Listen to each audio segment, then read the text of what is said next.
طالبانو جنرال موبین په 1.5 کال یعنې 18 میاشتو بند باندې محکوم کړ. دوستانو د جنرال موبین په حق باندې تازه معلومات له تاسو سره شریک کوم. ولې بندي سو؟ د دې تر شا وجوهات څه وو؟ د څه شي پر بنیاد باندې جنرال موبین ته د 18 میاشتو یعنې د 1.5 کال لپاره طالبانو د قید سزا ورکړه؟ پر دې بنیاد باندې دوستانو تازه معلومات له تاسو سره پر دې سکرین باندې شریک کوم. راځئ تر هر مخه دا وګورو. بسم الله الرحمن الرحیم. ګرانو کتونکو السلام علیکم. په حسن خان ډیجیټل کې یو واری بیا زه تاسو ته هرکلی وایم. د افغانستان مشهور ټیک ټاکر جنرال موبین ولې گرفتار کړ؟ د افغان میډیا سوای او اصل حقیقت څه دی؟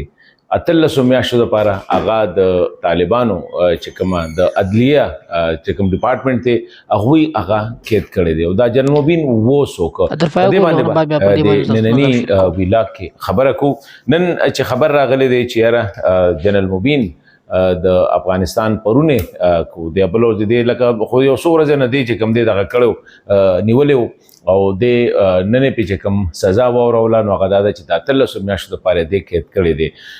د باندې چې کوم الزام دی هغه دا دی چې د حکومت په ضد کارونه کول. اوس دغه الزام باندې هم خبره کو چې یاره دا څه کم کارونه داسې د عباس ستانکزی او نور کم خلکو چې د حکومت خلاف دوی یو کمپین یو سیاسي تور باندې د خلکو د پټ په پټه باندې کارونه به کول په هغې هم خبره کو. خو افغان میډیا چې کومه خبره کوي یا افغان سوشل میډیا چې کومه خبره کوي د هغوی دا خیال دی چې یاره دی په پاکستان باندې د بېځایه تنقید نه او د پاکستان او د افغانستان ترمنځ تعلقاتو کې دا یو خنډ وو. حالانکه ما نه دی خیال چې یاره جنرال موبین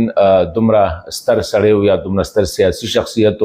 یا جهادي شخصیت هغه د نوم اسې جرنل خو دی جرنل نو دی په پېښور بورډ کې چې کوم دی د وړي کې داسې کاروبار به کو څنګه چې نور افغان مهاجر دلته کې نو د ټول عمر پېښور کې تیر کړی دی او دلته کې چې دی کله یو کار کله بل کار دا لکه مختلف دغه کول کارونه کې غټو وړي کې نشته باغه څه د بدې نه دی خو لکه دی به دلته کې وړي کې کاروبار کوو. بیا چې کله سوشل میډیا باندې ډېر زیات پاپولر شو په ټیک ټاک باندې فیسبوک باندې په یوټیوب باندې په دې باندې د خپلو خبرو د انداز نه چې ډېر بعض ټیم کې به ډېر ریسسټ یعنی نسل پرستانه خبرې به کولې او هغې نه داسې پته لګېدله چې یاره هغه به ښې نه لګېدله خو د افغانانو کې یا زمونږ په دې ټوله سیمه کې دغه خبره به خلکو خوښولې. ریسنټلی دا هم یو الزام دی چې یاره د پاکستان د فوج باره کې چې کوم دی داسې نازیبه الفاظ استعمال کړو خو دا هغه عادت وه خو به اکثر هم د پاکستان باره کې هغه مونږ چې ورته وایو لکه صحیح داسې دغه به نه عزتناک عزت والا یا صحیح خبرې به نه کولې بلکې هغه تنقید به هم ډېر په داسې پریوتې الفاظو کې کو. خو اصل حقیقت څه دی؟ اصل حقیقت دا دی چې د ریسنټلی دا چې کوم لکه د نن نه خبرې دی هغه دا دی چې جنرال موبین چې کوم دی د او عباس ستانکزی دوی یو کوشش شروع کړی چې داسې یو سیاسي لارې د لارې چې کوم دی یو ګوند جوړولو او په طالبانو کې چې دا هغه خلک چې هغه لږ ماډریټ دي او د شیخ هیبت الله صاحب د دې پالیسو سره اختلاف دی لکه د ښځو تعلیم شو کار هلکار ته حواله کول پروفیشنل چې کوم دی د دې دغه کې چې کوم دی د هغې دپاره د هغې دوی یو کوشش کو او بعضې ذرایع دا هم وایي چېرې دوی د وزیر دفاع سره او د حقانی صاحب هم په دغه ګروپ کې دغه خو بیا ته دوی دواړه ته بیا ډډې ته شو او عباس ستانکزی صاحب او بیا ریسنټلی رپورټس دا هم چې جنرال موبین دوبۍ ته تلو په دوبۍ کې د هغه خلکو سره ملاقاتونه کړي دي چې یاره هغوی په طالبانو کې دننه طالبانو کې دننه چې هغه د دې پالیسو سره اختلاف لري او دوی یو داسې یو ګوند جوړاوه چې یاره دا خلک قسم خفه کېږي لکه خفه دي خاص کر د جینکو په تعلیم باندې د ښځو په روزګار باندې او یا هغه خلک چې په هر ډپارټمنټ کې دوی راوستي دي نو هغه طالب د هغې مشر کړی که د اسپتال دی که د لارو کوڅو جوړولو دي که د خبره که د هوایي ځواکونه دي هر یو کار چې کوم دی هغه طالب ته حواله کړی. نو دا هم یو خبره وه د دوی دا یو ایجنډه وه چې دوی دننه نه تحریک شروع کو او هغه خیال دا و چې طالبانو کې دننه داسې یو بغاوت غونته کې ماحول جوړ کړي هغې کې دننه خلک چې کوم دی هغې راپاسي او مشري به چې کوم دی همدغه عباس ستانکزی صاحب او جنرال موبین دا و چې دی لکه په سوشل میډیا باندې ډیر زیات مشهور او خلکو به ډیر زیات اوریده. نو د دې د وجې نه ریپورټس دا دي چې اصل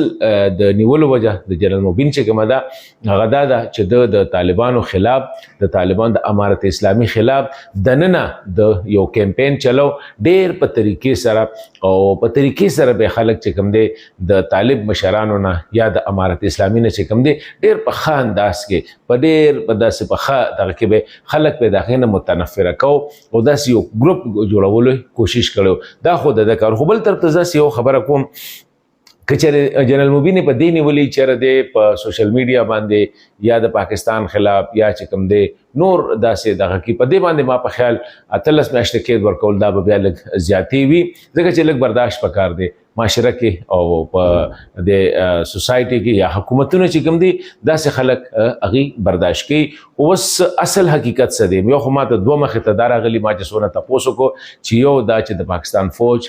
مشرانو خلاف د ډېره خرابه لهجه خراب الفاظ استعمالول د پاکستان خلاف په دې حالاتو کې چې د امارت اسلامي کوشش کوي چې پاکستان سره تعلقات ښه شي دا خطه ترقی وکړي تجارت سره سیوا کې اقتصاد ښه شي د خلکو راشه درشه د خلکو مسلې دي هغه ښه کړي نو هغه په پاکستان کې یا پاکستان کې دننه د مختلف نسلي ګروپونو باره کې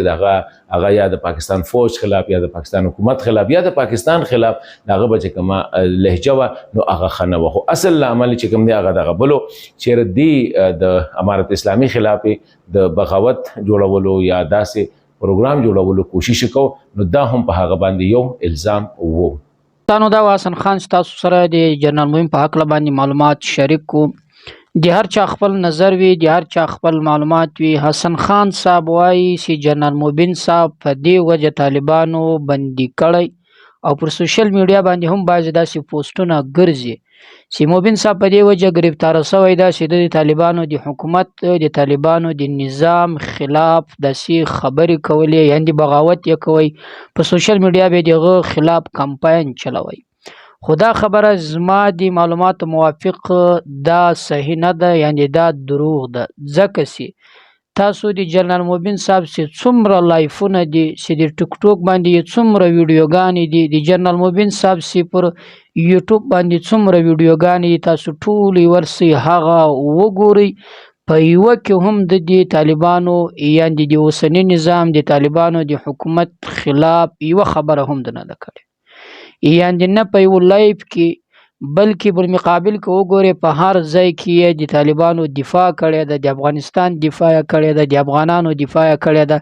اما دغه خبره چې څوک کوي چې پر دې وجه نیول سوی ځکه چې د طالبانو د حکومت خلاف بغاوت تبلیغات یې کول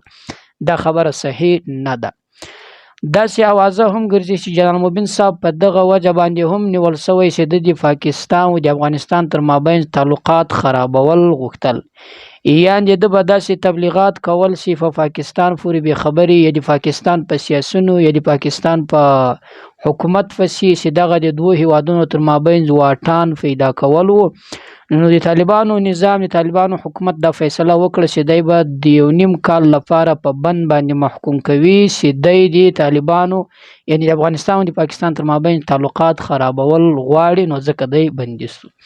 اول خو دې ځای ته وګورو افغانستان هیڅ کله له پاکستان سره تعلقات خرابول نه غواړي نه د افغانستان له طرفه تر اوسه پر پاکستان باندې حمله سوې نه د افغانستان له طرفه اوس تر اوسه پورې پاکستان سره تعلقات خرابول دي بلکې الټه که وګورو بلاکس پاکستان له افغانستان سره تعلقات خرابول غواړي. پالیسي یې ورسره سمه نه ده بار بار یې څو واره به حملې مور باندې کړي دي پر افغانستان باندې او افغانستان کې مداخلت کړی ده خو افغانستان تر اوسه پورې پاکستان کې نه مداخلت کړی ده او نه د پاکستان په چارو کې لاس وهلی ده نه د افغانستان په کار د پاکستان په کارو کې کار لرلی. نو په دې بنیاد باندې دا خبره هم نشي صحیح کېدلی چې مبین صاحب په دې وجه بندي ځکه چې د دوو تر مابین تعلقات خرابول دی غوښتو مبین صاحب ځکه طالبانو نیولی. خو تر اوسه د افغانستان رسنیو دغه حقیقت یعنې نه د ظاهر کړی نه پر دې بنیاد باندې څه ویلي دي چې مبین صاحب ولې بندي سو وجه څه وه. حسن خان صاحب چې کومې خبرې یعنې وکړې چې دی و عباس تانکزی و ده به یو داسې ګروپ جوړوي هاو هغه خبره هم یعنې تر ډېره حده پورې حقیقت نه لري. تر اوسه پورې داسې مثلا څه نه دي رامنځته سوي چې آیا مبین صاحب بندي خو دا خو په څه وجه بندي سوی ان شاء الله د دې معلومات لپاره بل تاسو سره ووسو. پر دې بنیاد باندې به هم معلومات له تاسو سره شریک کوو چې مبین صاحب د ترشا څه وجوهاتو ولې طالبانو مبین صاحب بندي کړی ده، اما مبین صاحب قصور څه و چې طالبانو د یو نیم کال لپاره په بند باندې محکوم کړي.